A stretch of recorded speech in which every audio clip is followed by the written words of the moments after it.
आपके साथ जाओगा। कबीर सब जग निर्धना, धनवंता ना कोई, धनवंता सो जानियो जिस पर राम नाम धन होवे।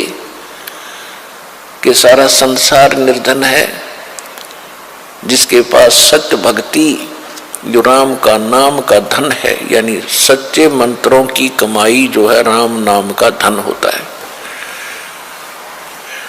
वो एक धनवान है। बाकी संसारिक संपत्ति, भौतिक जिसके पास संपत्ति है उसको अध्यात्म मार्ग में धनी नहीं माना जाता। फिर क्या बताते हैं कबीर, राम रटत निर्धन भलो और टूटी घर की छान है, वो सुंदर महल किस काम के जहां भक्ति नहीं भगवान। पुण्यात्माओं, आज परमात्मा के बच्चे जिनको दीक्षा प्राप्त हो चुकी है, उसके परिवार के अंदर एक मिनी आश्रम बन गया। ऐसा स्थान बनाया जाता है जहाँ भगवान के स्वरूप को रखते हैं, जहाँ परमात्मा की ज्योति जलाई जाती है। सभी उठकर वहाँ प्रणाम करते हैं। सुबह और शाम दोपहर को भगवान की चर्चा चलती है, रमैणी होती है, आरती होती है, सुबह के नित्यनेम होते हैं। फिर दिन में जब भी टाइम लगता है, कोई मंत्र कर रहा है, कोई सिमरन सतनाम का कर रहा है, तो कितना माहौल बदल गया ना। उसमें बकवाद बतलावा, वो न बोला, वो न बोला, उसका नाश होगा, उनका ऐसे नुकसान होने वाला है, वो ऐसे गलती करते हैं। तो इस तरह की बकवादें बतला के उस परिवार, उस घर के अंदर हम ये कुविचार छोड़ देते थे। फिर वो कुविचार हमारे मस्तिष्क में टकराते रहते थे, हमें डिस्टर्ब रखते थे, शांति नहीं होने देते हैं।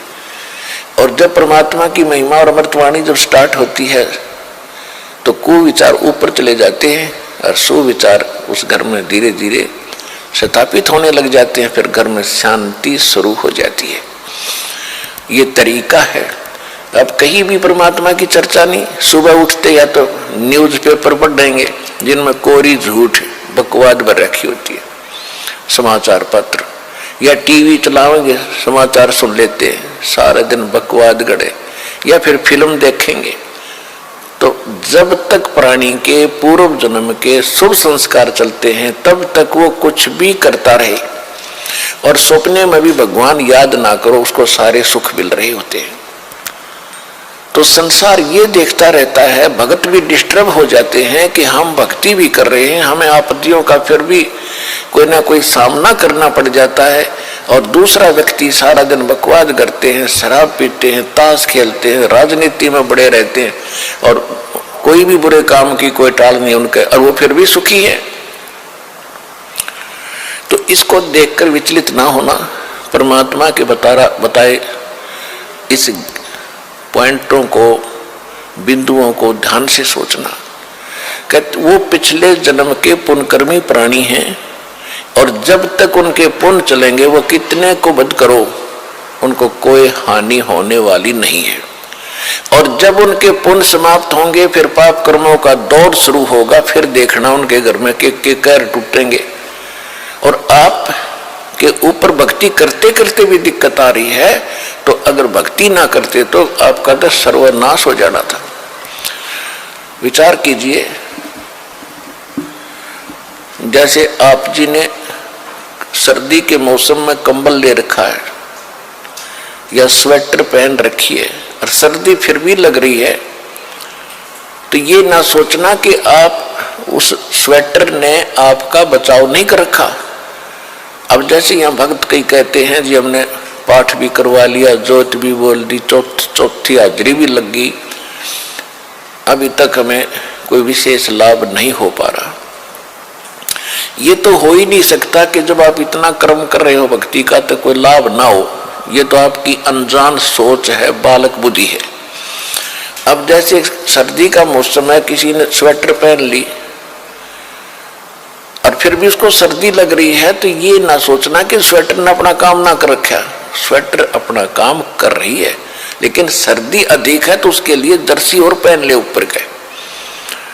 और उसके बाद भी सर्दी महसूस हो रही है तो कंबल ओढ़ ले।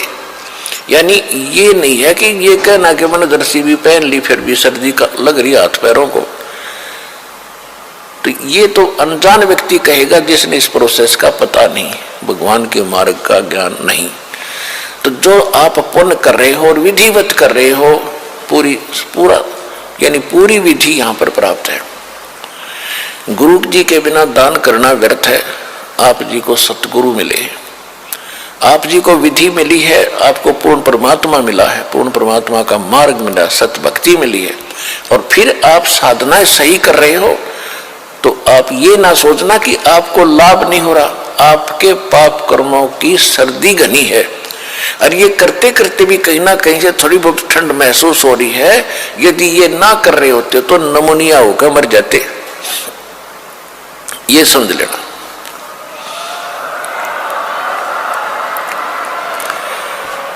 तो इस तरह आप जी ने अपने इस भक्ति सफर को डिस्टर्ब नहीं होने देना, जो मार्ग बता दिया इस पर चलते रहना, घर पहुंच जाओगे, सारे सुख होंगे, यानी अपने सतलोक चले जाओगे और यहां भी राहत बहुत मिलेगी। तो इसी प्रकार जो ऐसा कहते हैं वो बालक है, और फिर ये सोचे कि हम भक्ति भी कर रहे हैं, दूसरा कुछ भी नहीं करता, उसके ठाठ हो रहे हैं, तो वो भी आप इस ज्ञान से सोचना कि जब बैटरी किसी ने चार्ज कर रखी है इन्वर्टर की, और आगे चार्जर है नहीं उनके पास, लाइट का कनेक्शन नहीं है, और उनकी बैटरी, फिर भी उनके पंखे चल रहे हैं, बल्ब भी जग रहे हैं, तो इससे अंडरस्टूड है, अनजान से अनजान व्यक्ति आजकल समझ सकता है कि वो बैटरी कितने दिन चलेगी। एक दिन एंड होगा और फिर अंधेरे में बैठेंगे वे, गर्मी में मरेंगे। इसी प्रकार जब तक पुण्य कर्मों की बैटरी चार्ज है पूर्व जन्म की, तब तक वो आपको सुखी दिखाई देते हैं, चाहे कितने खोटे खोदो, और आप अच्छे भी कर रहे हो और फिर भी महसूस करते हो हम दुखी। आप दुखी नहीं हो, आपके ऊपर तो ना जाने के कहर टूटना था, भगवान ने आपकी रक्षा कर रखी है। तो इस करके संसार की तरफ ना देख करके परमात्मा के इस ज्ञान को आधार बना के इस भक्ति मार्ग पे चलना। राम रटत कोड़ी भलो, चू चू पड़े जो चाम, ये सुंदर शरीर किस काम का, जा मुख नाही नाम। कहते हैं चाहे कितना बीमार व्यक्ति हो, रोगी हो, कोड भी लगा हो, यदि वो भक्ति करता है, सत्य भक्ति करता है, तो उसका रोग भी ठीक होगा, उसको मोक्ष भी मिलेगा। और जो सुंदर शरीर है, सारा दिन इसे के अपने देख रेख में इसी के गर्व करते हैं और भक्ति करते नहीं, कहते वो सुंदर शरीर किस काम का, जा मुख ना ही नाम। फिर कहते राम रटत कन्या भली, और साकट भलो न पूत, बकरी के गल में गलथड़ा, जिसमें दूध न मूत। क्योंकि हमारे समाज में पुत्र को ज्यादा महत्व दिया जाता रहा है बिना ज्ञान के। वैसे पुत्र और पुत्री में हमें कोई भेद नहीं होना चाहिए, सब परमात्मा की आत्माएं हैं, अपने अपने संस्कार सब साथ लेकर आते हैं। फिर भी उस समय जो परमात्मा ये ज्ञान दिया करते थे कबीर भगवान, तो उस समय क्या कहा करते कि बेटी सत्संग में नहीं जाएगी, बेटे बेशक चले जाओ। लेकिन रिवाज तो थी नहीं भक्ति की, वैसे को दुख में वैसे कोई साधु संत के पास चले जाते थे झाड़ा दूड़ा लुवाने के लिए। फिर भी परमात्मा याद दिलाते हैं कि राम रटत कन्या भली, भक्ति अगर बेटी कर रही है उस बेटे से 100 गुना अच्छी है जो भक्ति नहीं करता। वो बेटा कैसा है, जैसे बकरी के गल में एक थन जैसी खाल लटका करे, थन जैसी। तो परमात्मा कहते हैं वो तो व्यर्थ का बोझ है उसके गल में बकरी के, वो किससे काम की कोई नहीं वो खाल, ना दूध ना मूत, यानी किससे काम नहीं आती वह। इसी प्रकार वो बच्चा जो भक्ति नहीं करता वो माता पिता के गल में गलथना है,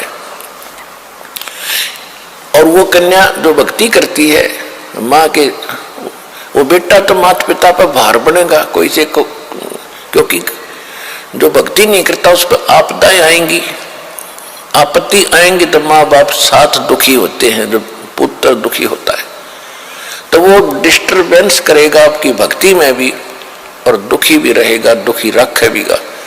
अब जो बेटी भक्ति करती है उसके साथ भगवान होगा, उसके संस्कार में कोई पाप कर्म का दंड भी आवेगा, उसने भी भगवान रक्षा करेगा, और जिस परिवार में वह बेटी जाएगी उस परिवार को भी सुधारेगी, उसमें भी भगवान वहां साथ रहेगा, भक्ति प्रवेश करेगी, तो वह बेटी सदा सुखी रहेगी, बेटी सुखी रहेगी तो माता पिता की आत्मा भी शांत रहेगी। तो परमात्मा कहते हैं राम रटत कन्या भली, और साकट जो भक्ति करे न करण दे उसको साकट कहते हैं। वो साकट भला न पूत, जैसे बकरी के गल में गलथना जिसमें दूध न मूत, वो किसी काम का नहीं वो बेटा जो भक्ति नहीं करता। फिर